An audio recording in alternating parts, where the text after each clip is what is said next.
దేవుని నామానికి స్తోత్రములు. ఈ ఉదయకాల సమయములో మీ అందరికీ కూడా నా హృదయపూర్వకమైనటువంటి వందనాలు తెలియజేస్తున్నానండి. ఈ దినము దేవుడు మాట్లాడుతున్నటువంటి మాట యెహెజ్కేలు గ్రంథము 17వ అధ్యాయము 24వ వచనంలో వాక్యం ఈ రీతిగా ఉంది.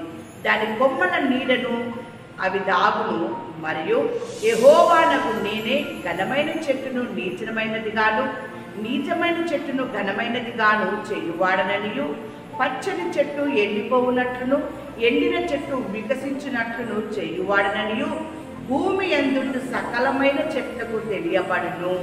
యెహోవానగు నేను ఈ మాట సెలవిచ్చుచుని, నేనే దాన్ని నెరవేర్చెదను. దేవుని బిడ్డలారా, దేవుడు మాట ఇచ్చి నెరవేర్చే దేవుడు. ఎండిన దానిని పచ్చగా చేస్తానంటున్నాడు. పచ్చగా ఉన్నటువంటి చెట్టును ఎండిపోయేటట్టుగా చేస్తానంటూ ఉన్నాడు. అంతేకాకుండా ఘనమైనటువంటి చెట్టును నీచమైన చెట్టుగాను, నీచమైనటువంటి చెట్టును ఘనమైన చెట్టుగాను చేస్తానంటూ ఉన్నాడు.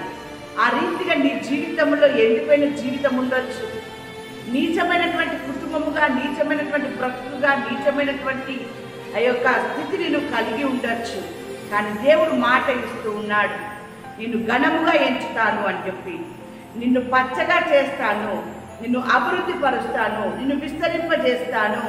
నేను ఇచ్చిన ప్రతి మాటని నీ జీవితంలో, నీ కుటుంబంలో నేను నెరవేరుస్తాను అని చెప్పేసి ఆయన మాట్లాడుతూ ఉన్నాను. దేవుని బిడ్డలారా, ఎండిన చెట్టు వికసించినట్లుగా, పుష్పములు పూయేసేటట్టుగా, ఫలములు ఫలించే రీతిగా దేవుడు చేయబోతూ ఉన్నాడు.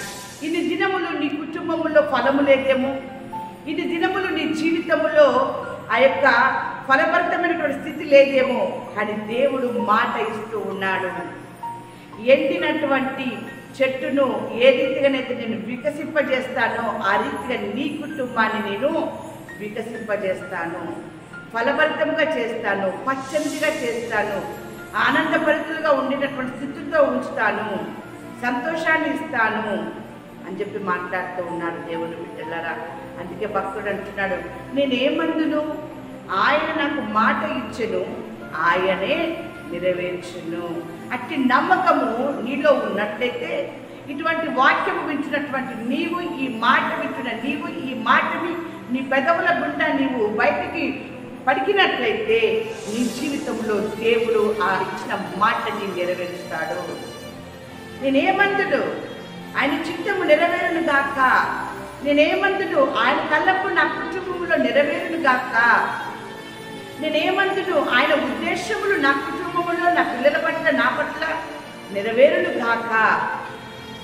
ఆయన నాకు మాట ఇచ్చెను, ఆయనే నెరవేర్చెను అనేటటువంటి నమ్మకం నీలో ఉన్నట్లయితే నీ కుటుంబంలో దేవుడు అద్భుత కార్యం చేయబోతూ ఉన్నాడు.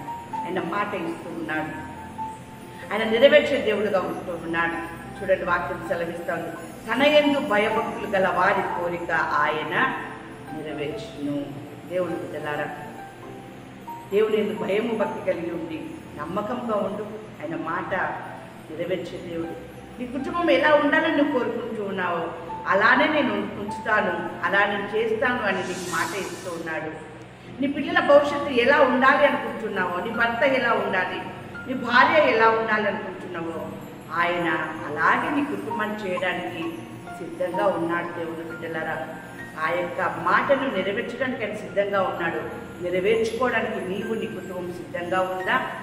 సిద్ధంగా ఉన్నట్లయితే ఆయన నాకు మాట ఇచ్చెను, ఆయనే నెరవేర్చెను అనే మాట నీ నోట వచ్చినట్లయితే ఆయన ఇచ్చిన మాటని నీ కుటుంబంలో నెరవేర్చుతాడు.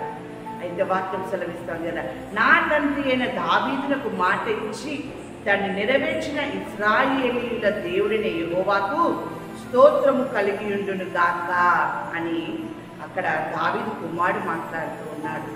ఈరోజు నీవు కూడా దేవునికి స్తోత్రం చెల్లించు. దావీదుకి ఇచ్చినటువంటి మాటని నెరవేర్చిన దేవుడు నీకిచ్చిన మాటని నెరవేర్చబోతూ ఉన్నాడు. కనుక ఆయనని నీవు, నీ కుటుంబము ఆయన ఎందుకు భయము భక్తి కలిగి ఆయనకి స్తోత్రాలు మీరు చెల్లించినట్లయితే ఆయన మిమ్మల్ని, మీ కుటుంబాన్ని, ఆయన మీకు ఇచ్చినటువంటి మాటను నెరవేర్చి పరిపూర్ణ సంతోషంతో మిమ్మల్ని ఆయన ఉంచి ఆయన ఆశీర్వాదాలతో మిమ్మల్ని నింపును గాక. ఆమేన్.